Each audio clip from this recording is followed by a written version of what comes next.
उत्तर प्रदेश चुनाव में रोजगार एक बहुत बड़ा मुद्दा है।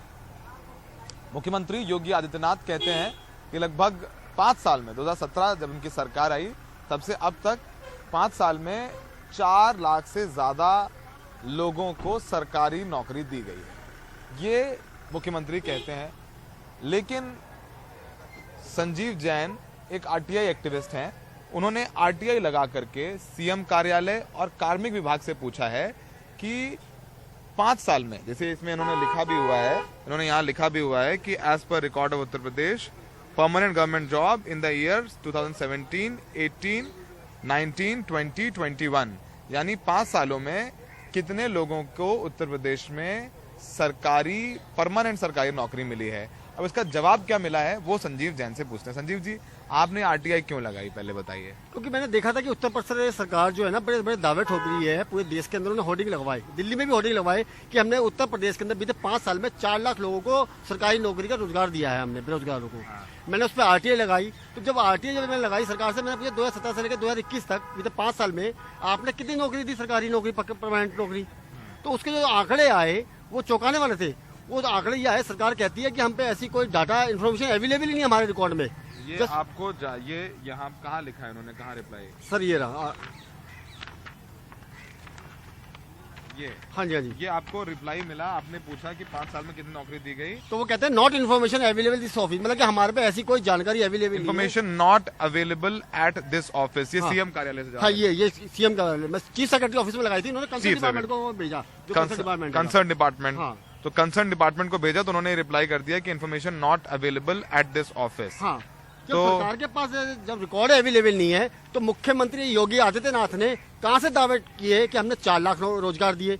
जब उन्होंने रिपोर्ट कार्ड पेश किया 5 साल का, तो उस टाइम 4.25 लाख रोजगार देने का दावा किया उन्होंने, और जब मीडिया रिपोर्ट में दिया तो 4.5 लाख। बस 3 दावे उनके निकले और तीनों झूठे हैं, क्योंकि झूठे इस वजह से कि सरकार पे आंकड़ा ही नहीं है। तो सरकार पे जब आंकड़ा, तो योगी आदित्यनाथ कहां से आंकड़ा लेके आ गए, इसका जवाब सरकार और सीएम साहब। अगर आंकड़ा है भी तो आरटीआई में आप जवाब क्यों नहीं दे रहे हैं? आरटीआई बनाई गई है कि पारदर्शिता रहे, एक आम आदमी जान सके कि आप जो दावे कर रहे हैं वो ठीक है कि नहीं है। लेकिन आरटीआई में अगर आप बोलते हैं कि ये जानकारी अवेलेबल ही नहीं है, चीफ सेक्रेटरी ऑफिस को लगाई, चीफ सेक्रेटरी ऑफिस ने इसको पर्सनल डिपार्टमेंट में भेजा, फिर उसके बाद आपने क्या किया? फिर मेरे को लगा कि भाई चीफ सेक्रेटरी ऑफिस में लगाइए, शायद डाउटफुल हुआ मुझे, कोई गलत जानकारी ना दे दी उन्होंने गलती से। फिर मैंने कार्मिक विभाग, दोबारा यही सेम क्वेश्चन के कार्मिक विभाग जो पर्सनल डिपार्टमेंट उत्तर प्रदेश सरकार का, वहाँ पे लगाई। उन्होंने भी कंसर्न डिपार्टमेंट को मेरी उसी को आरटीआई से फॉरवर्ड करी। ये दूसरी आरटीआई? हाँ, दूसरी आरटीआई ये रही। आपने ये पर्सनल डिपार्टमेंट किस तारीख को लगाई आपने? ये मैंने लगाई है सर 12/1 को। तो इसके जो रिप्लाई आया, फिर वही रिप्लाई आया कि हम पे ऐसी कोई इन्फॉर्मेशन अवेलेबल नहीं है कि हमने उत्तर प्रदेश के अंदर कौन कौन विभाग के अंदर सरकारी नौकरी जनता को दी जो बेरोजगार रहेंगे। अच्छा, तो आपकी ये इसमें लिखा हुआ है कि आपने आरटीआई लगाई है 12 तारीख को, यानी अभी जनवरी को। हाँ, जनवरी। इसका रिप्लाई मेरे पे आ गया है। रिप्लाई में इन्होंने 13/1 को रिप्लाई भी दे दिया मैंने, क्योंकि इसमें अर्जेंट एप्लीकेशन लगाई थी। मतलब मैं ये this information is not available at this office, section 7 के अंदर लगाई थी। कार्मिक विभाग में भी आपको बता दिया है कि ये जानकारी सरकार के पास उपलब्ध नहीं है। जब सरकार के पास उपलब्ध नहीं है तो फिर योगी आदित्यनाथ कहां से आंकड़े लेके आए, ये जनता को बताएं वो। अच्छा, ये बताइए कि आप क्या करते हैं? मेरा प्रोफेशनल जो मेरा काम है, मेरा गारमेंट्स का काम है, और कुछ मेरा प्रॉपर्टी का भी काम है मेरा। आपको क्यों लगा कि ये लगाई जानी चाहिए आरटीआई?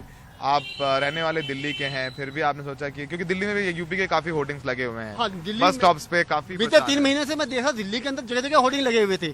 पर मैं इससे पहले भी दिल्ली सरकार, कोई भी सरकार हो, मतलब उत्तर प्रदेश सरकार नहीं, कोई भी सरकार, दिल्ली के अंदर जैसे आम आदमी पार्टी सरकार, उनके भी मैंने घोटाले खोले बीते 7 साल से। मैं यही काम करता हूँ, ये एक मैं समाज सेवा के एक्टिविस्ट समाज सेवा के उद्देश्य से करता हूँ कि जनता को पता चले सरकार की में क्या खामियां है और सच्चाई और झूठ सरकार का। इसमें लिखा है, ये देखिए प्रश्न 1, आरटीआई में मांगी गई सूचना नहीं उपलब्ध नहीं है। और ये देखिए इसमें जो रिप्लाई में दिया है, this information is not available at this office, यानी इस विभाग के पास ये जानकारी नहीं है। अगर चीफ सेक्रेटरी के पास ये जानकारी नहीं है, कार्मिक विभाग के पास जानकारी नहीं है, तो अब आप क्या करेंगे? मैं क्या कर सकता हूँ? ये तो योगी आदित्यनाथ बताएंगे ना कि उन्होंने जो आंकड़े पेश किए हैं, उनके आंकड़े तो यहाँ साफ दिखते हैं, झूठ दिखता है। जब वो पहले आंकड़ा पेश करते हैं वो 4 लाख का करते हैं जो होर्डिंग लगाते हैं, और जब वो अपना 5 साल का रिपोर्ट कार्ड पेश करते हैं उसमें 4.25 लाख, मतलब 2 महीने में 4.25 कैसे हो गए, 4 से 4.25, और जब मीडिया रिपोर्ट में देते हैं 4.5 लाख। तो ये तो साफ पता चलता है उनके दावे ही झूठे हैं। 4, 4.25, 4.5 लाख। और जो विभाग कहता है, सरकार कहती है, वो कहते हैं हम पे आंकड़े नहीं है। तो इस तो सरकार पर सवालिया निशान है कि ये सरकार जनता को झूठ क्यों प्रोत्साहित कर रही है। ये देखिए, ये संजीव जैन आरटीआई एक्टिविस्ट हैं।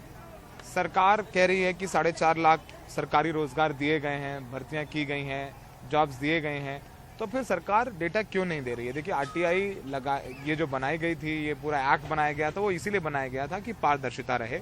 सरकार के जो मंत्री, जो जिम्मेदार लोग हैं, जो दावा करते हैं, वो उस पर चेक्स एंड बैलेंसेस रहें, यानी आम आदमी जान सके कि जो दावा कर रही है सरकार वो ठीक है कि नहीं है। अगर आरटीआई में जवाब नहीं दिया जाएगा तो ये पारदर्शिता कैसे आएगी। रोजगार यूपी चुनाव में एक बड़ा मुद्दा है। सरकार को आरटीआई में ये जानकारी देनी चाहिए, वरना फिर आरटीआई का कुछ मतलब रह नहीं जाता है। सहयोगी विनीत के साथ लखनऊ में सौरभ शुक्ला, एनडीटीवी इंडिया।